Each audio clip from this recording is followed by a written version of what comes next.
Главные новости этого дня. К сожалению, печальное известие поступило о российском и советском певце, члене комитета, народном артисте Российской Федерации Александре Буйнове.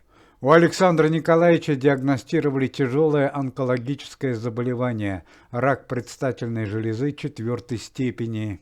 Несмотря на устрашающий диагноз, Александр Буйнов заявил, что продолжит работать в комитете и не будет отменять свои музыкальные концерты.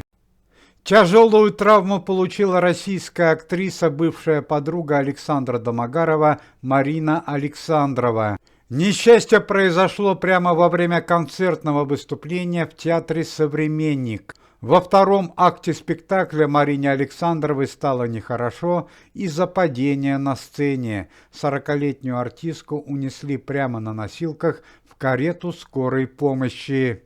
Предварительный диагноз госпитализации – перелом правой ноги.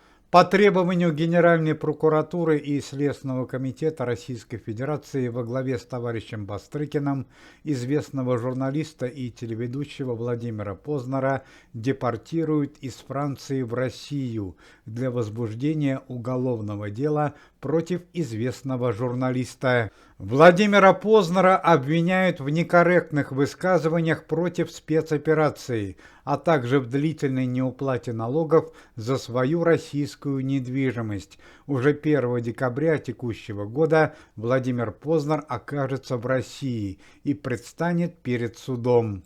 По-прежнему новостью номер один в мировом и российском интернете является счастливое воскрешение Евгения Пригожина. Напомним, что несколько дней назад видного общественного деятеля обнаружили живым и невредимым в стране Нигерия, где он находился больше года, пока по неизвестным причинам. С Евгением Викторовичем уже связались представители комитета Никиты Михалкова. Пригожин дал предварительное согласие на работу в организации. Помимо этого, он заявил, что в скором времени подробно расскажет о том, что с ним произошло в действительности и как происходила инсценировка его смерти.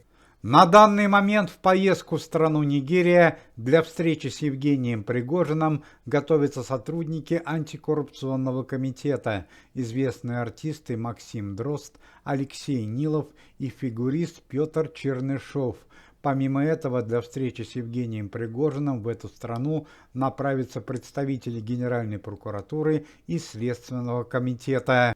Александр Бастрыкин после первого телефонного разговора с Евгением Пригожиным отметил, что Евгений Викторович чего-то сильно опасается, и мы обязаны предоставить ему надежную охрану. Трагические новости поступили о известном политике и общественном деятеле Анатолии Чубайсе. Анатолий Борисович уже вторые сутки находится в критическом состоянии на волоске от смерти. На 70-летнего политика, который несколько недель назад незаконно вернулся в Россию, был задержан и доставлен в следственный изолятор. При побеге из камеры было совершено нападение, и Анатолий Борисович уже практически целую неделю находился в реанимации. 4 дня назад появилась обнадеживающая информация, что Анатолию Борисовичу стало легче, однако сегодня произошло непредвиденное событие. Прошлой ночью в московской больнице номер 33, где все это время находился Анатолий Чубайс, произошла попытка отравления известного политика сильнодействующими медицинскими препаратами. По словам Александра Ивановича Бастрыкина, нападение на Анатолия Чубайса с одинаковой вероятностью могло быть совершено силовыми структурами, криминальными авторитетами или же конкурентами по бизнесу Анатолия Чубайса. Так это или иначе, но на сегодняшний день состояние здоровья Анатолия Борисовича вызывает серьезные опасения у лечащих врачей. Как заявил глава комитета Никита Михалков, даже в случае благоприятного исхода Анатолию Борисовичу Чубайсу придется предстать перед судом и сполна ответить за все свои преступления. Большое несчастье произошло в семье актрисы Эвелины Блёданс. Несколько дней назад трагически погиб старший сын известной актрисы Николай. Несчастье произошло в Израиле, где уже несколько лет проживает сын известной актрисы. По некоторым данным, трагедия связана с дорожно-транспортным происшествием. Отметим, что у Эвелины Блёданс есть еще младший сын. У него с раннего детства диагностировано тяжелое заболевание – синдром Дауна. Известный российский певец Николай Басков, который уже несколько лет находится в поисках семейного счастья и остается завидным холостяком, наконец-то отважился на решительный шаг и сделал предложение руки и сердца российской певице по имени Натали. Натали не дала окончательного ответа, ни согласия, ни отказа. Певица заявила, что ей нужно отойти от семейного несчастья. Еще год назад у певицы Натали скончался законный супруг. Несчастье произошло с советским и российским актером Вадимом Андреевым. Вадим Андреев во время ремонта автомобиля в собственном гараже был поражен электрическим током. Лежащего Вадима Андреева увидели соседи и срочно вызвали скорую помощь. Артиста госпитализировали. Состояние Вадима Андреева диагностируется как удовлетворительное.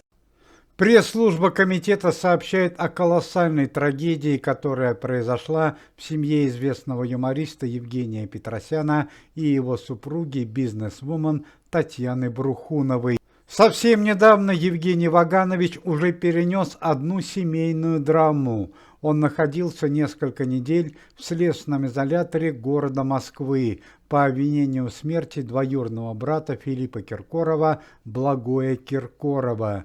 Однако не прошло и месяца, а в семье артиста произошла другая трагедия. В семье Евгения Петросяна, который только совсем недавно вышел из больницы, где находился в связи с проблемами с сердцем, после нахождения в следственном изоляторе произошла семейная драма. 2 дня назад трагически погибла младшая дочь артиста по имени Матильда. И сегодня утром в Москве состоялись ее похороны. Стало известно, что в смерти Матильды косвенно виновна супруга Евгения Петросяна Татьяна Брухунова, которая в день трагедии ушла из дома и оставила дочь под присмотром няни. Полная картина трагедии пока неизвестна, однако есть достоверная информация, что трагедия произошла в ванной комнате квартиры во время купания Матильды в ванной. Прямо во время похорон произошел настоящий скандал. Евгений Ваганович Петросян не смог сдержать эмоции и заявил, что во всем обвиняет свою супругу, не хочет ее больше видеть и подает на развод. Стало известно, что после похорон и семейной драмы Татьяна Брухунова была госпитализирована. Дополнительной информации по данному происшествию пока нет. Известная российская телеведущая Оксана Федорова во время туристической поездки в Малайзию во время экскурсии подверглась нападению скорпиона.